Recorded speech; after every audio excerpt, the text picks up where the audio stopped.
நம்முடைய தாய் தந்தையாக கடவுளால் நம் ஆண்டவர் இயேசு கிறிஸ்துவினால் நம் அனைவருக்கும் அருளும் அமைதியும் உண்டாயிருக்கிறார்கள். ஆமென். கண்களை மூடி ஆண்டவரை நோக்கி வேண்டுகிறோம்.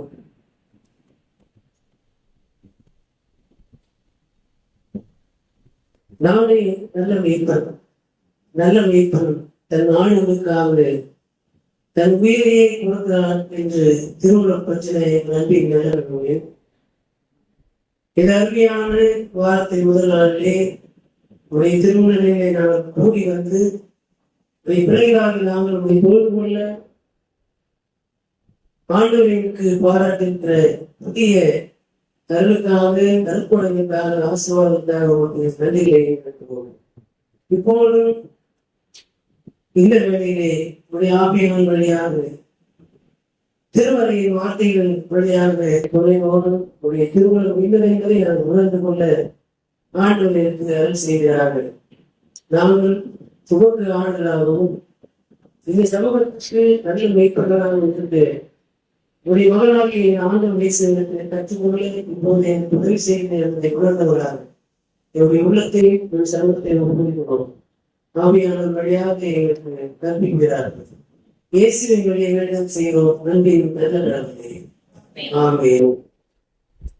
கிறிஸ்து உயிர்த்தெழுந்து திருநாளுக்கு பின்வரும் 2ஆம் ஞாயிறு சொல்லப்படுகின்ற இந்த நாளிலே படித்து சிந்திக்கும்படியாக உட்குறிக்கப்பட்டுள்ள நற்செய்தி பகுதி யோவான் நற்செய்தி நூல் 10ஆம் பிரிவு திருவசனங்கள் 22 தொடங்கி 30 வரை அடங்கிய திருவசனங்களை படிக்க அனைவரும் கவனமாக கேட்கும். எருசலேமில் கோவில் அர்ப்பண விழா நடந்து கொண்டிருந்தது. அப்போது குளிர்காலம். கோவிலின் சாலமோன் மண்டபத்தில் இயேசு நடந்து கொண்டிருந்தார். யூதர்கள் அவரை சூழ்ந்து கொண்டு, இன்னும் எவ்வளவு காலம் நாங்கள் காத்திருக்க வேண்டும்? நீர் மெசியாவானால் அதை எங்களிடம் வெளிப்படையாக சொல்லிவிடும் என்று கேட்டார்கள். இயேசு மறுமொழியாக, நான் உங்களிடம் சொன்னேன், நீங்கள் தான் நம்பவில்லை. என் தந்தையின் பெயரால் நான் செய்யும் செயல்களே எனக்கு சான்றாக அமைகின்றன. ஆனால் நீங்கள் நம்பாமல் இருக்கிறீர்கள். ஏனெனில் நீங்கள் என் மந்தையில் சேர்ந்தவர்கள் அல்ல.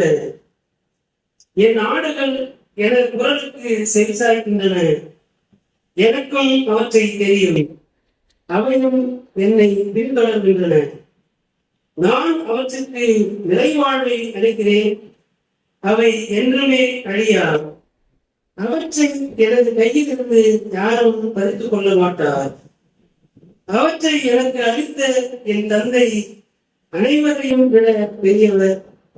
அவற்றை என் தந்தையின் கையிலிருந்து யாரும் பறித்துக் கொள்ள இயலாது. நானும் தந்தையும் ஒன்றாகிறோம் என்றார் என்பவர்களே.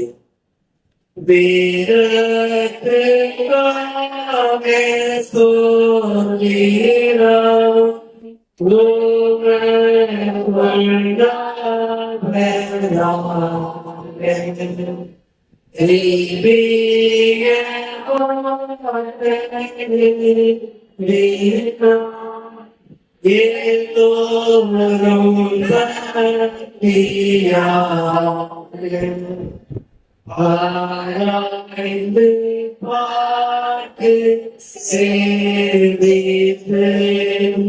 கைகொள்ளவே தளாட்சித்து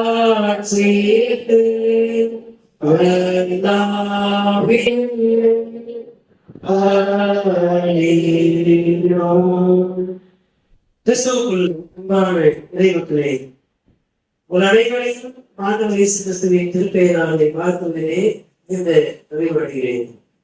படிக்கின்ற இந்த செய்தி பகுதி உயிர்த்தெழுந்த ஆண்டவர் இயேசு நமக்கு எப்படிப்பட்டவராக இருக்கிறார் அப்படின்னா, உயிர் துறந்த ஆண்டவர், உயிர் துறந்த மேய்ப்பன், உயிர் கொடுத்த மேய்ப்பன், உயிர் தெழுந்த மேய்ப்பன். நாம் நம்புகின்ற ஆண்டவர் உயிர் தெழுந்தவர். உயிர் தெழுந்த ஆண்டவரை மெய்ப்பராக கொண்டிருக்கிறோம். ஆண்டவர்களுக்காக உயிர் கொடுக்கின்ற ஆண்டவர் உயிர் கொடுத்து உயிர் தெழுந்த ஆண்டவர் நம்மை உயிர்ப்பிக்கிறவருமாக இருக்கிறார் என்பதுதான் அடிப்படையாக கிறிஸ்தவர்களுடைய நம்பிக்கை. இந்த மாதிரி ரட்சியை பகுதிக்கு வார்த்தை பொருத்தி பார்க்கின்ற போது உயிர் தெழுந்த மெய்ப்பர், உயிர்ப்பிக்கின்ற மெய்ப்பர், உயிர் அளிக்கின்ற மெய்ப்பர், இந்த ரட்சியை பகுதிக்குள்ளாக வருகின்ற போது சில நிகழ்வுகள் அங்கே உள்ளே இருக்கின்றன. The space and time என்று சொல்லி சொல்வார். ஒரு நிகழ்வு நடைபெறுகிறது என்றால் அதற்கு எது முக்கியம்? காலமும் இடமும் முக்கியம்.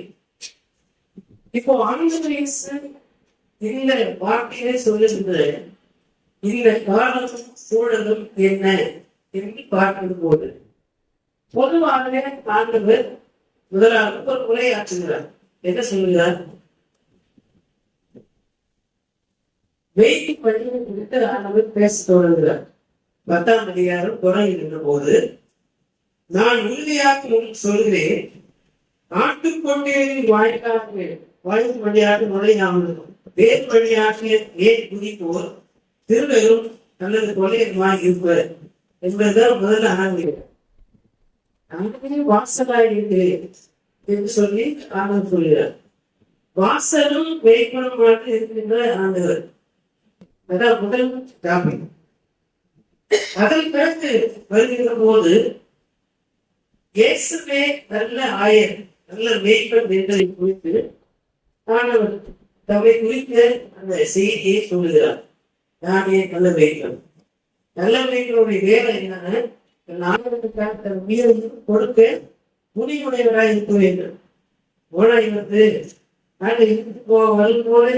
வரும்போதே ஓனாயை எடுக்கக்கூடிய துணிவோடு இருந்தால்தான் நாட்டை பாதுகாக்க முடியும். ஓனாயை எடுத்து துணிய மாட்டேன் அப்படின்னாக்கா ஆணைகளையும் பராமரிக்க முடியாது. அப்போ ஆணைகளின் மேய்ப்பனாக இருப்பதற்கு நாட்டுக்கு போனா போதாது. ஓனாய்கள் எதிர்க்கக்கூடிய துணிச்சல் நமக்கு இருக்க வேண்டும். அப்போ கடவுளுடைய அருள்நிறைந்த வார்த்தைகளை சொல்வது மாற்றமே நியாயப்படுகின்ற திருச்சபையிலும் சமூகத்திலும் நடைபெறுகின்ற அநீதிகளை கண்டிக்கக்கூடிய முடிவு இருந்தால்தான் இறைமக்களை திருச்சபைக்குள்ளும் சமூகத்துக்குள்ளும் தீர்ப்போட நினைக்கின்ற ஓனாய்களிடமிருந்து காப்பாற்ற முடியும். அந்த முடிவுதான் நம்ம ஆய்வுகளுக்கு வரக்கூடாது. சும்மா சார்பா ஐயா பண்றதுன்னா ஐயா ரொம்ப சார்பாரு வருவாரு, ஆனால் நட்டுவாரு, வளர்ப்பு தெரியாது, போர்ப்பு தெரியாது, நமக்கு வீட்டவே தெரியாது. ஆடுகள் நல்ல மேய்ச்சலை கண்டறிவதற்கு வழிநடத்த வேண்டும். சில நேரத்துல நல்ல மேய்ச்சலை காட்டினாலும் ஆடுதான் பண்ணாது. அப்ப உடம்புக்காக அதை சரி பண்ண முடியும். சரிங்களா? கடிகாரமே ஆடத்தை வளர்க்க முடியுமா? வளர்க்கணுமா? மனது திருத்துவதற்காக நாம் அதை அடித்துத்தான் வேண்டும். கட்டிப்பு இல்லாமல் பிள்ளைகளை வளர்க்க முடியாது. கட்டிப்பு இல்லாமல் இறை மக்களை திருச்சபை வழிநடத்த முடியாது. சரிங்களா? ஆண்டவர் இயேசு எப்படிப்பட்ட மேய்ப்பராக இருக்கிறார் அப்படின்னா, ஆடுகளுக்காக உயிரை கொடுக்கிற ஆண்டவர் ஓநாய்களை சிதறடிக்கின்ற ஆண்டவர். ரெண்டுமே இருந்தான். அப்போ ஆடுகளின் மீது அன்பு செலுத்துகின்றவராக இருக்க வேண்டும். ஓநாய்களை விரட்டக்கூடிய ஆற்றலுடையவராக இருக்க வேண்டும். ஓநாய்களை விரட்டுவதற்கான துணிவில்லாமல் ஆடுகளின் மேய்ப்பனாக இருக்க முடியாது. ஒவ்வொரு இடத்திலுமே ஆடும் ஓனாயும் இருக்கும். இப்ப நம்ம என்ன பண்ணுவோம்? ஒரு சாதாரண மனிதர் அடிப்படை விசுவாசி என்ன செய்ய தெரியுமா? நான் ஆடு, எப்பவுமே இந்த ஒப்புமையை நான் சொல்லிக் கொண்டே இருக்கிறேன். சரிங்களா? நான் அவன் என்னுடைய எதிரி யாரோ அவங்க யாரு? ஓனை. அவன் இந்த நபர்களிடமிருந்து ஆண்டு என்ன காப்பாற்றணும். இவர்களுக்கெல்லாம் முயற்சி பண்ணணும். ஜெபம் பண்றோமா இல்லையா? பண்றோமா? யாராவது நம்ம மனசுலாம் ஒரு வார்த்தை பேசிட்டாரு, கொஞ்சம் அதிகமான ஆன்மீக வாயில இருந்தாலும் நம்ம போய் எதுவாக இருந்தாலும் நான் ஜெபம் பண்ணுவேன் அப்படின்னு சொல்லுவோம். நான் கேட்கணும் நினைப்பாங்க, அழகா பெரிய ஆன்மீக வாய்ப்பு பெரிய ஜெபம் வீரர் போகுதுன்னு நினைப்பான். அவன் என்ன ஜெபம் பண்ணிருப்பான்? இவன் எனக்கு எதிராக இருக்கிறான், இவன் ஐசிச்சாரு, இவன் அழிச்சாதான் நான் நல்லா வாழ முடியும். அது ஜெப வீரனா ஜெப வீரராக இருப்பதற்கானதே இருப்பான். அது இல்லை. அப்போ எப்படி புரிந்து கொள்ளணும் அப்படின்னா, ஒவ்வொரு நபருக்குள்ளாகவும் நாம அழகாகவும் இருக்கலாம், ஓனையாகவும் இருக்கலாம். எனக்கானவைகளை பெற்றுக் கொள்வதற்கான முயற்சி செய்கிற போது கடவுளத்திலே நான் கடவுளை பராமரித்து பெற்றுக் கொள்வதற்கு ஒரு ஆணுக்கு வேதனை சார்ந்திருப்பது போல சார்ந்திருந்து இன்னொருவருக்கு ஆண்டவர் வாழ்வு கொடுக்க முயற்சிக்கிற போது அந்த இடத்துல அவருக்கு கிடைக்கக்கூடாது, அவருக்கு கடவுளத்திலே போய் சேரக்கூடாது, ஆண்டவத்திலிருந்து ஆசீர்வாதத்தையும் வாழ்வையும் பெற்றுக் கொள்ளக்கூடாது என்பதற்காக அவரை கடவுளத்திலே நெருங்க விடாதபடிக்கு துரத்தி விடுகின்ற அல்லது சிதறடிக்கின்ற ஓநாய்களாக பல நேரங்களில் நாம் இருக்கிறோம். இப்போ எனக்குள்ளாக இருக்கின்ற ஆற்றின் பண்பு என்ன? இப்போ வேட்போடு இணைந்திருப்பது, வேட்பின் குரலை கேட்பது, இது ஒரு ஆட்டினுடைய வேலை. ஓனையான வேட்பனுடைய குரலை கேட்காது, ஆட்டு குரலை தான் கேட்கும். ஏன்னா சாப்பாடு அதுதான் உணவு, அதுதான் உணவு. எனவே ஆடுகளின் குரலை வேட்பன் கேட்பாரு, ஓனையும் கேட்கும். வேட்பன் ஆடுகளுக்கு வாழ்விப்பதற்காக அதன் குரலை கவனிப்பார். ஓனாய் தனக்கு உணவு கிடைக்கிறது என்கிற மகிழ்ச்சியோடு அந்த அமைப்பினுடைய சட்டத்தை கவனிக்கும். அது கூர்ந்து கவனித்து எங்கிருந்து பார்த்து போய் அதை கீழே போட்டு. இப்ப எனக்குள்ளாக இருக்கின்ற ஓனாயை விரட்டி அடித்து எனக்குள்ளாக உண்மையாகவே மெய்ப்பனை பண்புகளோடும் கடவுளை மெய்ப்பராக ஏற்று அவனுடைய குரலுக்கு செவிசாய்கின்ற ஆளாக நான் இருக்க வேண்டும். அப்போ ஆடு, மெய்ப்பன், ஓனை, இந்த 3 பண்புகளும் ஒவ்வொரு மனிதனுக்குள்ளும் இருக்க வேண்டும். இருக்குது. அதில் எது இருக்கக்கூடாதுன்னா ஓனை பண்பு இருக்கக்கூடாது. கடவுளின் குரலை கேட்கின்ற போது நாம் ஆடாக இருக்க வேண்டும். நம்மிடத்திலே தேவைக்காக வந்து நிற்கின்ற மக்களுக்கு நாம் மெய்ப்பராக இருக்க வேண்டும். சிறந்த ஆடுதான் சிறந்த மெய்ப்பனாக மாற முடியும். சரியா? அப்போ கடவுளின் குரலை நாம் சரியாக கேட்டு அதை உள்வாங்கினால்தான் நமக்கு நாம் பணியை செய்ய முடியும். இப்ப நான் 1000 இருக்கிறேன் அப்படின்னா கடவுளின் குரலுக்கு நான் செவி சாய்க்காமல் என் இறைவனுக்கு மெய்ப்பனாக இருக்க முடியுமானா நிச்சயமாக இருக்க முடியாது. ஆடுகளை குடித்து போடுகின்ற ஓனையாகத்தான் இருப்பேன். இந்த விளைவை இது திருமறை பாடம் இன்றைய நாளுக்கான திருமறையிலே மற்ற பகுதியில் நமக்கு என்ன சொல்ல வருகிறது? மேய்ப்பு பணி என்பது என்ன? நல்ல ஆளாக இருப்பதற்கு என்ன செய்ய வேண்டும்? நல்ல மேய்ப்பனாக இருப்பதற்கு என்ன செய்ய வேண்டும்? எல்லாவற்றையும் ஒருமித்து நாம் கற்றுக்கொண்டிருக்கு அழைக்கப்படுகின்றோம். திருப்பாடல் 119 பொதுவாகவே அந்த 100 திருப்பாடல்கள் ஒரே ஒரு கருப்பொருளை அடித்தளமாக கொண்டுதான் எழுதப்பட்டிருக்கும். அது என்னவென்றால் கடவுளின் வார்த்தை. குறிப்பாக ஸ்பெசிபிக்கா சொல்லணும்னா the law of God. கடவுள் இஸ்ரவேல் மக்களுக்கு கொடுத்த திருச்சட்ட தொகையை பண்பு என்ன, அதை எப்படி கடைபிடிக்க வேண்டும், அது என்னவாக இருக்கிறது, அதை நாம் எப்படி கை கொள்ள வேண்டும், அதை கை கொள்வதனாலே நமக்கு கிடைக்கப்பெறுகின்ற ஆசீர்வாதம் என்ன என்பதை குறித்துதான் அந்த 176 கவிகளும் நாம் சொல்லும். அதில் முதல் எட்டு கவி கடவுளின் வார்த்தைகள் மாசற்றலாக இருக்கின்றது. நிலையா ஏனென்றால் கடவுள் மாசற்றவர். கடவுள் மாசற்றவராயிருக்கிறார். அவருடைய வார்த்தைகள் மாசற்றவர்களாக இருக்கிறது. அந்த வார்த்தைகள் மனிதர்களாக நமக்கு உணவாக இருக்கிறது. அந்த உணவை நாம் உட்கொண்டு நாம் வாழ்வு பெற்று அந்த கடவுளின் வார்த்தைகள் என்கின்ற அந்த உணவை நமக்கு அடுத்திருக்கின்ற மனிதர்களுக்கு பகிர்ந்தளித்து அவர்களும் வாழ்வை பெற்றுக் கொள்வதற்கு அதை வாழ்வின் உணவாக எல்லா மனிதருக்கும் நற்செய்தியாய் பகர்கின்ற மெய்ப்பொருளாக இருப்பதற்கு நாம் நினைத்துக் கொள்வோம். போதவே சொல்லியது வீரமா இருக்கலாம். ஆனால் கடவுளின் வார்த்தை நாம் உட்கொண்டு நம்மை நாம் வளர்த்துக் கொள்ள வேண்டும். நம்மை நாம் சரியா கடவுளின் பிள்ளைகளாக வளர்த்துக் கொண்டு மற்றவர்களையும் கடவுளின் பிள்ளைகளாக வளர்த்திருப்பதற்கு கடவுளின் வார்த்தைகளை நற்செய்தியாக அறிவிப்பதற்கு என்னை நான் ஆற்றல்படுத்திக் கொள்ள வேண்டும். என்னை ஆற்றல்படுத்திக் கொண்டு கடவுளின் மேய்ச்சலை கண்டடைந்திருக்கிற நான் கடவுளின் மேய்ச்சலை கண்டடையாத மக்களுக்கு கடவுளின் வார்த்தையை அறிவித்து அவர்களை வாழ்வுக்கு நேராக வழிநடத்த வேண்டும்.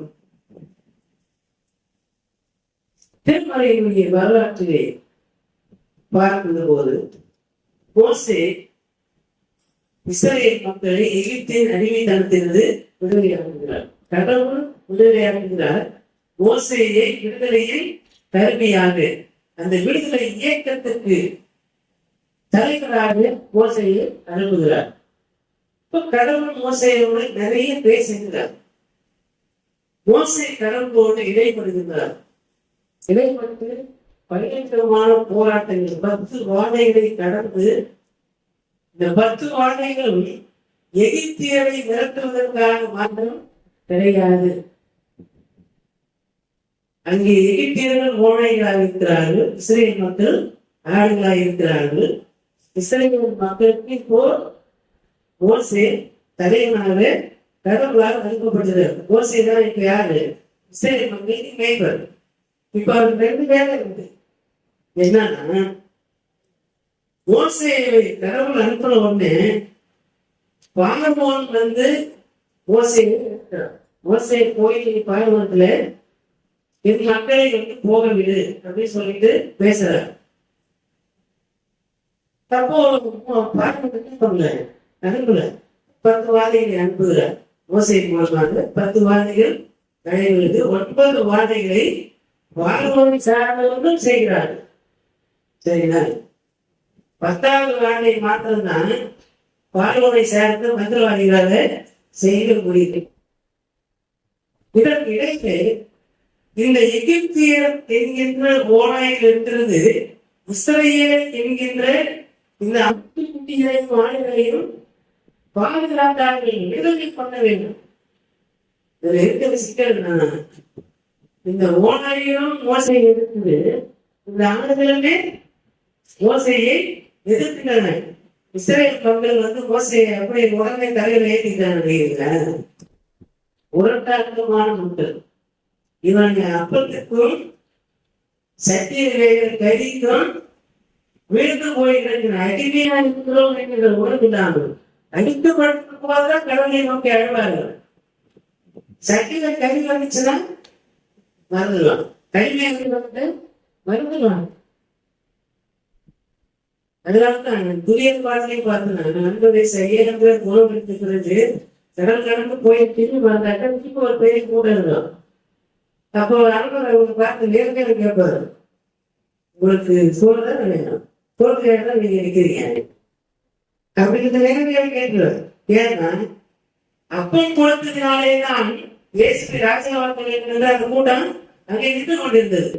இப்போ மனித வாழ்க்கையிலே அப்பத்துக்காக விடுதலையை மறந்து போகின்ற மக்களாக பல நேரங்களில் நாம் இருக்கிறோம். நாம் அடிமையாக இருக்கிறோம். விடுதலையாக வேண்டும் என்கிற எண்ணத்தை விட அடிமை இருந்தாலும் பரவாயில்ல, சாப்பாடு கிடைச்சா போதும் என்று நினைக்கின்ற மனதிலே தான் இஸ்ரேல் மக்கள் இருந்தார்கள். அப்படிப்பட்ட நிலையிலே மோசே தன்னை இஸ்ரவேலின் தலைமை என்று காண்பிப்பதற்கு 10 வாழைகளை கொண்டு அந்த எகிப்திய மக்களுக்கு மாத்திரமல்ல இஸ்ரவேல் மக்களையும் கூட்டி சேர்ப்பதற்காக 10 வாழைகள் எகிப்தியரை சிதறடித்தது. 10 வாழைகள் இஸ்ரவேல் மக்களை கூட்டி சேர்ப்பதற்காக அது செயல்படுகிறது. அன்னையிலிருந்து மோசே எகிப்தியர் என்கின்ற ஓனாயை நிறுத்துறது, இஸ்ரவேல் என்கின்ற ஆடுகளை ஆட்டு மந்தையை மீட்பதற்காக வந்திருக்கிறேன் கடவுளின் பணியாளராய் மேய்ப்பராய் செயல்படுகிறார். அப்படி விடுதலையாக்கி வருகின்ற போதுதான் இந்த ஆடுகள் தங்களுக்குள்ளாகவே ஓநாய்களாக மாறிவிடக் கூடாது என்பதற்காக இந்த ஆடுகளுக்கு எல்லாம் சில சட்டங்களை எழுதி கொடுக்கிறார். உன் கடவுளாகிய ஆண்டவர் என்ன தவிர வேறு கடவுள் கிடையாது. நீங்கள் அடிமைப்பட்டு கிடந்தீர்கள், ஒரு நாள் விடுதலையாக்கி கொண்டு வந்திருக்கிறேன். எனவே நான் உங்கள் மேய்ப்பராயிருக்கிறேன். அந்த கட்டளையை இப்படி புரிஞ்சுக்கணும். உங்களை அடிமைத்தனம் வீடாகிய எகிப்திலிருந்து மீட்டு வந்த மேய்ப்பர் நானே. என்னை உங்களுக்கு வேற மேய்ப்பன் கிடையாது. வேற வானத்திலே கிடையாது, பூமியிலும் கிடையாது. நீங்கள் மேய்ப்பர்களை உண்டாக்குகின்றவர்களாக அல்ல, நான் மேய்ப்பராயிருக்கிறேன். நீங்கள் எங்களிடத்திலே ஆணுகளாக இருந்தால் நீங்கள் வாழ்வை பெற்றுக் கொள்வீர்கள். அதோடு கூட நீங்கள் ஆடுகளாக இருக்கிற போது உங்கள் சகோதர ஆடுகளை துன்புறுத்துகின்ற ஆடுகளாக நீங்கள் இருக்கக்கூடாது. உங்களுக்குள்ளாக இருக்கின்ற உங்கள் சகோதர சகோதரிகளுடைய பொருட்களை வச்சிக்கக்கூடாது.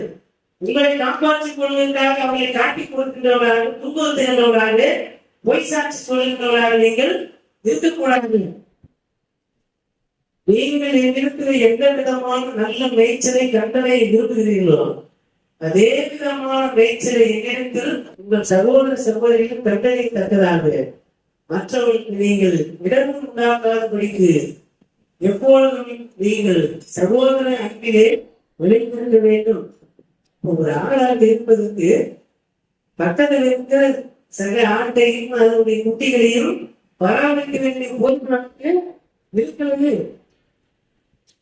எல்லாமே எனக்கு தான் என்று நினைக்கிற எண்ணத்தை இருக்கின்ற எல்லாரும் பகிர்ந்து உண்ண வேண்டும் என்பதை உள்வாங்கியிருக்கின்ற மக்களாக இருப்பதற்கு நாம் அழைக்கப்படுகின்றோம்.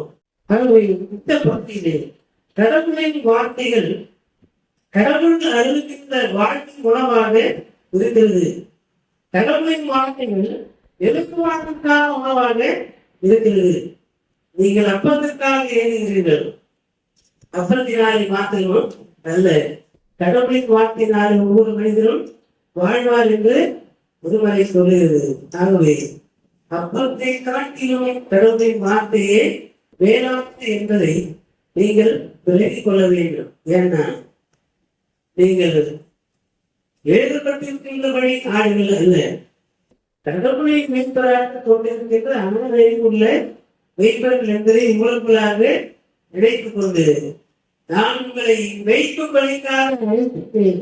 ஆகவே என்னிடத்தில் மேய்ச்சலை கண்டறிந்து நீங்கள் இந்த உலகத்திற்குள்ளாக மேய்ப்பராக செல்ல வேண்டும் என்பதை மனதிலே வைத்து உங்களை நீங்கள் இறை வார்த்தைகளாலே நிரப்பிக் கொள்ள வேண்டும் என்கிற செய்தி ஆதரவு நமக்கு கொடுக்கிறார். ஆகவே கட்டளைகளை ஏற்று அதை கடைபிடிக்கின்ற கடவுளின் மேய்ச்சலின் கீழ் இருக்கின்ற ஆண்களாக இருப்பதற்கு நாம் அழைக்கப்படுகின்றோம்.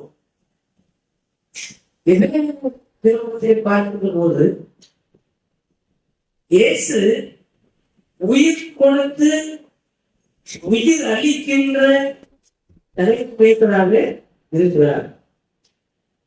யூத சமூகத்திலே ஆண்டவர் பிறப்பதற்கு முன்பாக ஒரு வரலாறு குறிப்பு இருக்கிறது, வரலாற்று நிகழ்வு.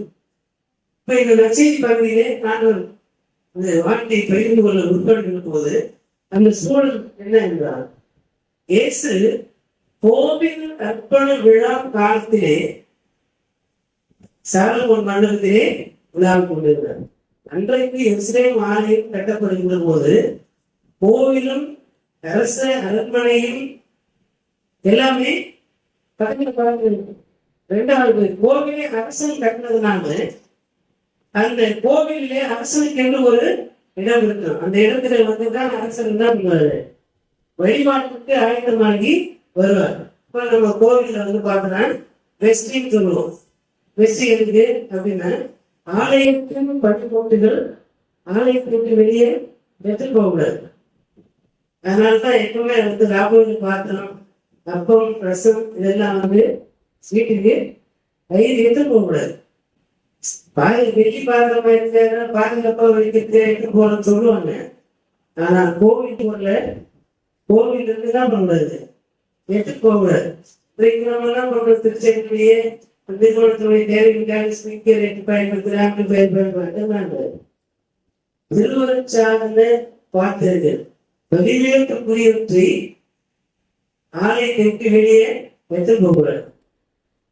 ரெண்டாவது, இப்ப நான் என்ன பண்றேன், ஆலய ஆராதனைக்கு வந்துடுறேன், அங்கே போறதுக்கு நேரம் வந்துடுறேன். ஆயராகையை வெஸ்டிக்குள்ளே மாற்றிட்டு வெளியே வரும்போது ஆயராக உள்ளே ஆலயத்துக்குள்ளே வர வேண்டும். அது போல அந்த நாட்களிலே, ஏனென்றால் அந்த கோவிலை முதல்ல யார் கட்டினது, சகலமுன் அரசர் தான் கட்டியிருந்தார். எனவே நம்ம ஒரு கட்டணம் கட்டினா உங்களுக்கு பேர் இருக்கும் இல்லையா, அது போல அந்த இஸ்ரேல் மாநிலத்திலே ஒரு இடத்திற்கு பெயர் சாலமோனின் மண்டபம். அந்த சாலமோன் அரசருக்கு என்று ஒரு இடம் இருந்தது. அந்த இடம் அழிக்கப்பட்டு திரும்பவும் கட்டப்பட்டு 3வது முறையாக இப்போது அது ஆலயமாக இருக்கிறது. அந்த காலத்திலே அந்த மண்டபத்தின் மீது நடந்து கொண்டிருக்கிறார். கோவில் கற்பனை விழா என்பது என்ன அப்படின்னா, கிமு 175 165 இடைப்பட்ட காலத்திலே அந்தியோகஸ் எபிபனஸ் என்கின்ற செலூக்கிய அரசன் ஒருவன் ஆட்சி செய்தான். 4ஆம் அந்தியோகஸ் எபிபனஸ் என்கின்ற அந்த அரசன் மிகவும் ஒரு கொடூரமான அரசன். இப்போ அலெக்சாண்டர் தி கிரேட் அப்படின்னு சொல்றாங்க. ஏன் தெரியுமா, அரசன் தான் உயிர்களை கொல்ல வேண்டும் என்பது அவனுடைய நோக்கம் அல்ல, தன் எல்லையை உருவாக்க வேண்டும் என்பது அவனுடைய நோக்கம். மனிதாபிமானுடைய ஒரு அரசன். எனவேதான் அலெக்சாண்டர் பேரு அலெக்சாண்டர் கிரேட். ஆனால் அந்தியோகஸ் எபிபனஸ் என்பவன் கடவுளுடைய ஆலயத்திலே வந்து இந்த பலிபீடத்தின் பொங்கல் என்று சொல்லப்படுகிற இடத்திலே, பலிபீடத்தில் பொங்கல் இல்லை, ஆனால் யூத சமயத்துடைய அந்த இஸ்ரேல் ஆலயத்திலே பலிபீடத்தின் மீது பொங்கல் இருக்கும். அதாவது குமிழ்கள் போல ஒரு அமைந்திருக்கும். அந்த இடம் அந்த பலிபீடத்திலேயே அது மிக முக்கியமான இடம். அப்படிப்பட்ட அந்த தூய்மையான அந்த திருத்தலத்திலே இந்த அந்தியோகஸ் எபிபனஸ் என்கிற அரசை யூதர்கள் அருவருப்பாக என்கின்ற பலிபீடத்தினுடைய ரத்தத்தை கொண்டு வந்து இந்த பலிபீடத்தை கொண்டு மீது தெரிகிறார். அதை ஆங்கிலத்தை சொல்லுகின்ற போது அபாமினேஷன் என்று சொல்லப்படும். அபாமினேஷன் அப்படின்றது என்னன்னா, இந்த பார்க்கறதுக்கே அருவருப்பா இருக்குன்னு சொல்றோம் இல்லையா, அது மிகவும் மோசமாக இருந்தா அது எவ்வளவு அருவருப்பா இருக்கும். நடுங்க வைக்கும் தீர்த்து என்பது அதனுடைய பொருள். நடுங்க வைக்கும் தீர்த்து மிகவும் அருவருப்பானது. இதை விட அருவருப்பானது எதுவுமே இல்லை. ஆண்டவருடைய ஆலயத்தின் பலிபீடத்தை இவ்வளவு ஆனந்தத்தோடு மக்களுடைய சமய உணர்வை மதிக்காமல் தன்னுடைய அதிகார திரியோடு வந்து அவனுடைய ஆலயத்தை பரிசுத்த குறைச்சலாக்கினான் என்று சொல்லி அந்த நாட்களிலே மக்களையர் என்று சொல்லப்படுகின்ற யூத மக்களுடைய குழுக்களிலே மத்தத்தியாஸ் என்று சொல்லப்படுகின்ற ஒரு தலைமுறைய வழிநடத்துதலோடு ஒரு மிகப்பெரிய ஒரு புரட்சி ஏற்பட்டு இந்த அந்தியோகஸ் எபிபனஸ் போல் அரசுடைய ஆட்சியை குறைத்து கொண்டார். மிகப்பெரிய புரட்சி வன்முறையின் கலவரங்களும் நடைபெற்றது. இது வந்து வன்முறை என்பதை விட இது திருப்பி அளிக்கின்ற ஒரு செயல். அவன் இந்த அந்தியோகஸ் எபிபனஸ் என்கிற அரசன் கடவுளுடைய ஆலயத்தை தீர்ப்புப்படுத்தினான், அதிகார துஷ்பிரயோகம் செய்தான். எனவே திருப்பி அளிக்கும் செயலாக இந்த மத்தபியாஸ் என்பவர் தலைமையிலே இந்த புரட்சி இயக்கம் கிளம்பி இந்த ஹெலனிஸ்டிக் கல்ச்சரின் சூழல் கிரேக்க ஆதிக்கம் கொண்ட ஒரு பண்பாட்டை இந்த யூத சமயத்திற்குள்ளாக திணிக்கும் முற்பட்ட அந்த நிகழ்வை அடக்கினார்கள், ஒடுக்கினார்கள். அதை எல்லாம் அகற்றி போட்டு மீண்டுமாக இந்த ஆலயத்தை சுத்திகரித்தார், தூய்மைப்படுத்தினார்கள். ஆலயத்தை தூய்மைப்படுத்தி அதை மறு அர்ப்பணம் செய்தார்கள். அந்த பண்டிகை நாளை நினைவு கூறுவதற்கான ஒரு பண்டிகை தான் ஹனுக்கா என்று சொல்லப்படுகின்ற இந்த யூத பண்டிகை. திருமறையிலே அது இல்லை. இது தள்ளப்பட்ட ஆர்வம் என்று சொல்லப்படுகின்ற என்று சொல்லப்படுகின்ற அந்த தள்ளுபடி ஆர்வத்திற்குள்ளே இந்த வரலாறு இடம்பெற்றிருந்தது. ஏனென்றால் மல்கியா எழுதப்பட்ட காலம் என்பது கிமு 450. அந்த காலத்திலிருந்து ஆங்கிலேசி பிறக்கிற வரைக்கும் யூத சமயத்திற்குள்ளே அது ஒரு இருந்த காலம். யூத வரலாற்றிலே யூதர்களுக்கு அரசு இல்லாத காலமே ஆதிக்கம் இருந்த ஒரு காலம். எனவேதான் அந்த காலத்திலே மிகப்பெரிய வரலாற்று குறிப்பிட்ட திருமறையிலே இருக்காது. எனவே இந்த நிகழ்வில் கூட திருமறையிலே இருக்காது. ஆனால் யூதர்களுடைய அந்த வரலாற்றிலே இந்த நிகழ்வுகள் எல்லாம் எழுதப்பட்டிருக்கின்றன. ஆகவே இந்த ஹனுக்கா என்று சொல்லப்படுகிற சுத்திகரிப்பு பண்டிகை மறு அர்ப்பண விழா காலத்தில் தான் மக்களோடு ஆண்டவர் இயேசு பேசுகிறார். இது வரலாற்று நினைவுள்ளது.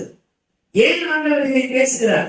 நல்ல மேய்ப்பன் என்கின்ற சிந்தனையை ஆண்டவர் இயேசு இங்கே தொடர்ந்து விவாதத்திற்குள்ளாக செய்ய வேண்டிய அவசியம் என்ன என்றால், யூத சமய தலைவர்கள் தங்களை மேய்ப்பர்கள் என்று சொல்லிக் கொண்டு அவர்கள் ஓனைகளாக இருந்தார்கள். எனவே இந்த யூத சமயத்தின் தலைவர்கள் கடவுளுக்கு விரோதமாக கடவுளின் வார்த்தைகளை கற்றறிந்திருந்தும் கடவுளுடைய மக்களை ஆளுகளாக எண்ணி அவர்களை சரியான மேய்ச்சலுக்குள்ளே வைத்திருந்தாமல் கடவுளுடைய வார்த்தைகளின் வழியாக அவர்களை ஆட்சிப்படுத்த தவறி மக்களை பொருளாதாரத்தை சுரண்டுவதற்கான ஒரு ஏடிஎம்மாகத்தான் பார்த்தாங்க. திருச்சபையின் பல நேரங்களிலே அப்படித்தான் இருக்கிறது. இறை மக்கள் யார் என்றால் கடவுளுடைய வார்த்தையை கேட்டு இந்த சமூகத்திற்குள்ளே போய் சாட்சியாக வாழ்ந்து அநேகரை ஆண்டவரை கொண்டு வருகின்ற நல்ல சாட்சிகளாக நல்ல ஆட்களாக இருப்பதற்குத்தான் அவரை ஆயத்தப்படுத்த வேண்டும். ஆனால் திருச்சபை என்ன செய்கிறது என்றால் மேய்ப்பன் என்ற பெயரிலே ஆண்களை என்ன பண்ணிடுது? ஒரே ரத்தத்தை முறுக்கி குடிக்கின்ற ஓநாய்களாக திருச்சபையுடைய தலைவர்களும் திருச்சபையுடைய மெய்ப்பர்களும் இருக்கிறார்கள். இப்படிப்பட்ட மக்களை சுரண்டி பிழைக்கின்ற அது காணிக்கைகளின் பெயராலே வரிகளின் பெயராலே சுரண்டி பிடிக்கின்ற இந்த ஓநாய் கூட்டம் தான் இங்கே மெய்ப்பர்கள் என்று சொல்லிக் கொண்டிருக்கிறார்கள். அந்த யூத சமய தலைவர்களுக்குத்தான் இந்த வார்த்தையை சொல்லுகிறார். மக்களை எச்சரிக்கிறார். நானே நல்ல மெய்ப்பன், இவர்கள் எல்லாம் மெய்ப்பன் கிடையாது. ஏன்னா கடவுளின் வார்த்தை இல்லை என்று அவங்களுக்கு தெரியும். ஆனால் கடவுளின் வார்த்தையின்படி அவர்கள் வைக்கவில்லை. எனவே நீங்கள் உஷாராக இருக்கும், மிகவும் ஜாக்கிரதையாய் கவனமாய் இருங்கள். நல்ல மெய்ப்பனாகி இயேசுவை தெரிந்து கொள்ள ஏற்றுக்கொள்ளும் நாம் அழைத்துக் கொள்கிறோம். மெய்ப்பனின் குரல் மெய்ப்பன் என்று குரல் என்று சொல்லுவார்கள். மொத்தமும் ஓனையுடைய குரல். கடவுளின் மாத்திரம்தான் உண்மையான நல்ல மெய்ப்பனுடைய குரல் என்பதை நாம் அறிந்து கொள்ள வேண்டும். ஆண்டவர் இயேசு ஒருவர் மாத்திரம்தான் உண்மையான மெய்ப்பன், நல்ல மெய்ப்பன். அவர்தான் தலைமை மெய்ப்பன். அவருடைய வார்த்தைகளின் வழி யாருமே செயல்படுவதில்லை. அவருடைய பண்பு நலன் என்ன அப்படின்னா ஆண்களை கூட்டி சேர்க்கின்ற மெய்ப்பன். அவர்தான் நல்ல மெய்ப்பன். கட்சி பேரத்தை திருச்சபையை உருவாக்கி பிளவுபடுத்துகின்ற ஒரு மெய்ப்பன் மெய்ப்பன் முடியாது. அப்ப கூட்டி சேர்க்கின்ற கிறிஸ்துவின் குணாதிசயம் உடையவர்களாக நாம் இருக்க வேண்டும் என்பதை இந்த நற்செய்தி பகுதியின் வழியாக அறிந்து கொள்வதற்கு அழைக்கப்படுகிறோம். யூத சமய தலைவர்கள் காணிக்கையை சுரண்டுவதற்காகத்தான் மக்களை சேர்த்தார்களே தவிர மற்றபடி மக்கள் நியாயங்களை அறிந்து கொள்வதற்கும் அன்பு செலுத்துவதற்கும் ஒருவரோடு ஒருவர் இசைத்து வாழ்வதற்கும் அவர்களை கூட்டி சேர்க்கின்ற மேய்ப்பவர்களாக அவர்கள் இல்லை. மேய்ப்பவர்களுக்குள்ளே சின்ன மேய்ப்பர் பெரிய மேய்ப்பர் என்ற நிலைமைதான் இருக்கிறது. மொத்தத்தில் என்ன மேய்ப்பது தன்னுடைய குடும்பத்தை மேய்த்துக் கொள்கின்ற மேய்ப்பவர்களாக இருக்கிறார்களே தவிர ஆடுகளை விசாரிக்கின்ற மேய்ப்பவர்களாக இல்லை. நல்ல மேய்ப்பன் தன் ஆடுகளுக்காக தன் உயிரை கொடுக்கிறார். மற்றவருடைய உயிரை வாங்குகின்ற மேய்ப்பராக இருக்க முடியாது. ஆடுகளை சிதறிக்கிறவர் மேய்ப்பராக இருக்க முடியாது. ஆடுகளை அஞ்சுப்படுத்துகிறவர் மேய்ப்பராக இருக்க முடியாது. ஆடுகள் மேய்ப்பனை சார்ந்திருக்க வேண்டும். ஆனால் அதை அறிவிக்காமல் இல்லை. It is a dependent life. சார்ந்து வாழ்வது என்பது வேறு, ஆனால் அடிமையாக வாழ்வது என்பது வேறு. ரெண்டத்திற்குமான தெரிவு நமக்கு இருக்கணும். ஒரு ஆணை மேய்ப்பது சார்ந்திருப்பது வாழ்ந்து பெற்றுக் கொள்வதற்காக. மனிதர்களாக நாம் நமக்கு சிலரை மேய்ப்பவர்கள் என்று சொல்லிக் கொண்டிருக்கிறோம். அவர்களும் இந்த உலகத்திலே இல்லாத பெரிய மேய்ப்பவர்களாக தங்களை காண்பித்துக் கொள்கிறார்கள். ஆனால் பகுத்தறிவை பயன்படுத்தாமல் நாம் அவர்களுக்கு அடிமைகளாக இருக்கிறோம். ஆளுங்களாக இல்லை, அடிமைகளாக இருக்கிறோம் என்பதை நாம் உணர்ந்து கொள்வதற்காகவே அழைக்கப்படுகிறோம். மேய்ப்பனுடைய பேர் என்ன? ரெண்டு விதமான மேய்ப்பர். இயேசுவுக்கும் நமக்கும் இருக்கிற வேறுபாடு. நாம் சமூக ஏதுவானது. நான் மேய்ப்பன் தான், ஆனால் எனக்கு சாவு புரியப்பட்டிருக்கிறது. என்னுடைய வாழ்வன் புரிகிறது. குறிப்பிட்ட காலங்கள் வரைக்கும் நான் எதிர்த்து உபயோகிக்கப்பட்டிருந்த மந்தையை வைப்பேன். அதன் பிறகு நிரந்தரமாக இந்த மந்தை யாருக்கு தான் சொன்னான்? ஆண்டுகளுக்கு தான் சொன்னான். மரணம் இல்லாத ஒரு மேய்ப்பன் என்றால் அது ஆண்டு மாற்றம் தான். ஏனென்றால் உயிர் தெரிந்த ஆண்டவர் அவர்கள் நிலையான மேய்ப்பன். உயிர் தெரிந்த மேய்ப்பனாக ஆண்டு இருக்கிறார். நான் யாருக்காக ஆயுதத்தை மேய்க்கிறேன் என்றால் நான் ஏற்கு மந்தை மேய்ப்பனாக இருக்கிறேன். தலைமை மேய்ப்பனாகிய ஆண்டவரை இந்த மந்தையை பரிசுத்தமும் மாசற்றதுமாக ஒப்புவிக்க வேண்டிய பொறுப்பை இருக்கிறார்கள் கொடுத்திருக்கிறார். இந்த மந்தையை அடிமைப்படுத்தி அதன் மீது என்னுடைய வாழ்க்கையை கட்டமைத்துக் கொள்ளுகின்ற மேய்ப்பனாக அல்ல, இந்த மந்தையை உயிரோட்டமாக தலைமுறையாய் வாழ்வதற்கு ஆட்சிப்படுத்தி செம்மைப்படுத்தி செம்மைப்படுத்தி வளர்த்திருக்க வேண்டிய பொறுப்பு எனக்கு கொடுக்கப்பட்டிருந்தது. ஆகவே நான் எந்த விதமான மேய்ப்பனாக இருக்கிறேன்? அடிப்படையில் நான் ஒரு மடிந்து போகின்ற ஒரு மேய்ப்பன். மாற்றல் எனக்கு மரணம் என்பது உண்டு.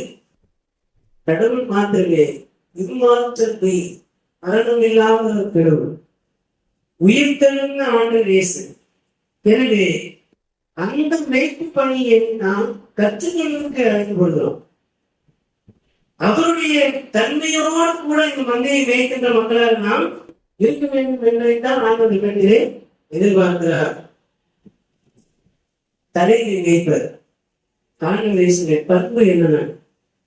அவர் ஒருபோது அடிமைத்தனத்துக்கு வழிநடத்துகின்ற மேய்ப்பர் கிடையாது. கடவுளாகிய ஆண்டவர் இயேசு கிறிஸ்துவிலே வெளிப்பட்டு எல்லா மனிதர்களும் வாழ்வை பெற்றுக் கொள்ள வேண்டும் என்பதற்காக தன் உயிரை கொடுக்கின்ற ஒரு மேய்ப்பனாக ஆண்டவர் இயேசுவை உலகத்திலே அனுப்பினார். அவர்கள் உயிரை கொடுத்தார். அடிமைப்படுத்துவதற்காக அல்ல, விடுதலையாக்குவதற்காகவே உலகத்தில் ஆண்டவர் இயேசுவை வந்தார். இழந்து போனதை தேடுவது ஒரு மேய்ப்பனுடைய வேலை. இழந்து போனதை தேட மாநில வந்திருக்கிறார் இருக்கிற போது இறந்து போனதை தேடி மீட்கின்ற மேய்ப்பராக ஆண்டவர் உலகத்திலே வந்தார். அவர் தம்மையே இழந்தார். தம்மை இழந்து நம்மை மீட்ட ஒரே மேய்ப்பன் ஆண்டவர் தான். எனவே அவருடைய உணர்வு அவருடைய மனநிலை, அவருடைய வார்த்தைகள், அவருடைய திருவுளம் இன்னதென்று அறிந்து செயல்படுகின்ற ஆடுகளாகவும் மேய்ப்பர்களாகவும் என்பதற்கு நாம் அழைக்கப்படுகிறோம். இறை மக்களை அடிமைப்படுத்துகின்றவர் மேய்ப்பர் கிடையாது.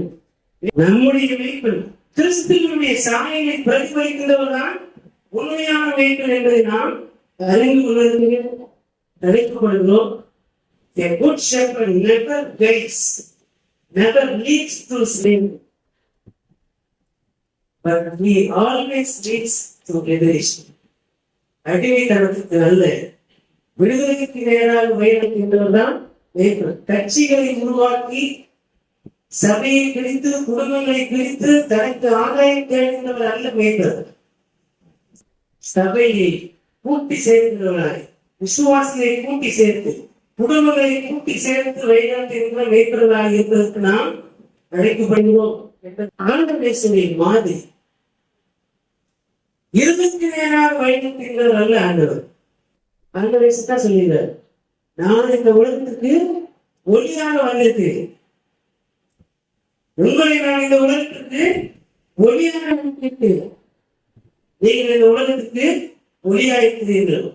நீங்கள் மற்றவர்களை இருபத்தி நேராக வழிநடத்தின் வைப்பவர்களாக அல்ல, ஒளிக்கு நேராக வழிநடத்தின் வைப்பவர்களாக இருப்பதற்கு நாம் ஒவ்வொருவருமே அழைக்கப்பட்டிருக்கிறோம். பிரிவினைகள், அடிமைத்தனங்கள் என்கின்ற இருளுக்கு அல்ல, விடுதலை என்கின்ற வாழ்வுக்கு நேராக ஒளிக்கு நேராக வழிநடத்தின் வைப்பவர்களாக இருப்பதற்கு நாம் அழைக்கப்படுகிறோம். ஆகவே Jesus never leads to darkness, but he always leads us to light. ஒளிக்கு நேராக வழிநடத்துகின்ற ஒளியாய் ஆக இருக்கிறார். ஆகவே அந்த ஒளியாக வைப்பதன்படி நாம் இந்த உலகத்துக்கு ஒளியாகவும் ஒளிக்கு நேராக மக்களை வைப்பவர்களாக இருப்பதற்கு அழைக்கப்படுகின்றோம். Jesus never leads to death. The good shepherd never leads to death, but always leads to life, eternal life. நிலைவானுக்கு நேராக வழிநடத்துகின்றவராக இயேசு இருக்கிறார். ஆகவே நாம் மற்றவர்களை நிலைவானுக்கு நேராக வழிநடத்துகின்ற அந்த மேசியாவை பணியை செய்வதற்கு இதனாலே அழைக்கப்படுகின்றோம். எனவே மற்றவர்களை மரணத்துக்குள்ளாக திருக்கின்ற மேய்ப்பவர்களாக அல்ல, வாழ்வுக்கு நேராக வழிநடத்துகின்ற நல்ல மேய்ப்பவர்களாக இருப்பதற்கு நல்ல தலைமை மேய்ப்பவராக கிறிஸ்துவின் கற்பனைகளுடைய மக்களாக இருப்பதற்கு நாளிலே அழைக்கப்படுகிறோம். இரண்டு அருமையானவர்களே, சிலுவையில் அறையப்பட்ட இயேசுவை நாம் மேய்ப்பராக கொண்டிருக்கிறோம். உயர்த்துகின்ற மேய்ப்பர் அவருடைய சிலுவை பணியை சுமப்பதற்கு நாம் அழைக்கப்படுகிறோம். என்னை பின்பற்றுகிறவர் தன்னை நாம் இருந்து தன் சிலுவை எடுத்துக்கொண்டு எனக்கு பின்பாக வருகிறேன். அவருடைய மேய்ப்பு பணி என்பது மற்றவருக்கு வாழ்ந்திருப்பதற்காக தம்மையை இழக்கக்கூடிய அந்த மேய்ப்புப்படி நாம் அப்படிப்பட்ட மேய்ப்பராக இருக்கிறோமா என்பதை சிந்தித்து பார்த்து நாம் சிலுவைக்கு நேராக மற்றவர்களை வழிநடத்த வேண்டும். ஏதோ இந்த உலகத்தின் ஆசீர்வாதங்களை சொல்லி சொல்லி மக்களின் உண்மையான கிறிஸ்துவை அறிந்து கொள்ள தடையாயிருக்கின்ற ஊழியர்களாக நாம் இருக்கக்கூடாது. எதை கேட்டாலும் ஆசீர்வாதம் சொல்லி கல்வியை வசூலிப்பதற்கு அல்ல. பாவம் செய்கிறவர் மனம் திரும்ப வேண்டும். சிலுவைநாதர் சிறுமியை ஒப்பு கொடுத்த ரத்தம் செஞ்சிருக்கிறார். எனவே அவருக்கு நாம் மனம் திரும்பி செல்ல வேண்டும். அப்படி சென்றால் நாம் வாழ்வை பெற்றுக் கொள்வோம். ஏனென்றால் அவர் சிறுமியை நம்மை ஒப்பு கொடுத்து உயிர்த்தெழுந்தவரால் பத்திலே இருக்கிறார் என்ற சிந்தனையை இந்த உலகத்துக்கு நாம் சொல்ல வேண்டிய பொறுப்பு நமக்கு இருக்கிறது. ஆகவே சிறுமிக்கு நேராக வந்தை வழிநடத்தி உயிர்த்தெழுதலுக்கு நேராக மக்களை கூட்டி சேர்ந்த மக்களாக இருப்பதற்கு நாம் சிலுவைநாதரின் மேய்ப்பணி செய்வதற்கு அழைக்கப்படுகிறோம். நிறைவாக இந்த திருச்சபை அடிமைத்தனத்திலே இருக்கிறது. அதிகாரத்திலே இருக்கின்றவர்களுக்கு அஞ்சி அழுகின்ற கூக்குரல் இருக்கின்ற திருச்சபையாக இருக்கிறது. இறை மக்களாகி நீங்கள் உங்களை நீங்கள் ஆற்றுப்படுத்திக் கொள்ள வேண்டும். கடவுளின் வார்த்தைகளை ஆற்றுப்படுத்துகின்ற வல்லமை உடையதாக இருக்கிறது. இந்த நாள், இன்றைய நாள் இன்னைக்கு என்ன நாள்?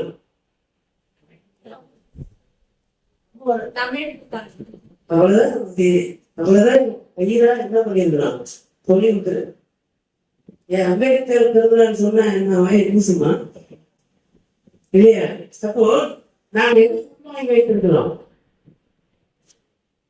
அண்ணன் அம்பேத்கர் சொல்லுவார், மகாத்து மக்கள் வருவார்கள் போவார், அவரவரை பாதுகாத்துக் கொள்வதற்கு அவரவர் விடுதலைக்கு நேராக தங்களை ஆற்றப்படுத்திக் கொள்ள வேண்டும். மகாத்து மக்கள் வருவார்கள் போவார்கள். நம்முடைய விடுதலையை நாம் தான் போராடி பெற்றுக் கொள்ள வேண்டும். வெற்றியோ கூத்தாடியோ விடுதலையை பெற முடியாது. இடைவிடாத போராட்டத்தின் மூலமாகத்தான் விடுதலையை பெற முடியும்.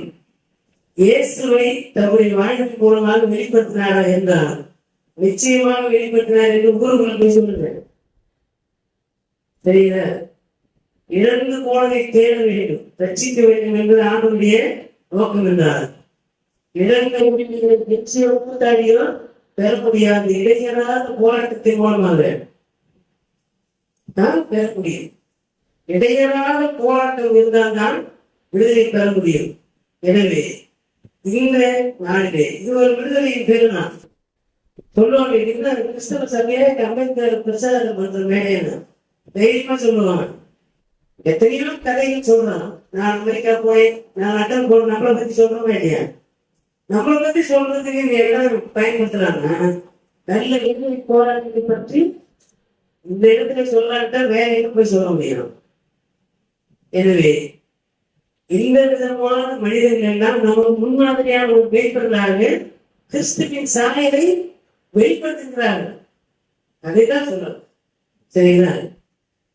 இதற்கு உரிமையை நாம் பெற வேண்டுமானால் அடித்தளத்தை நேசிக்கின்ற ஆடுகளாக இருக்க கூடாது.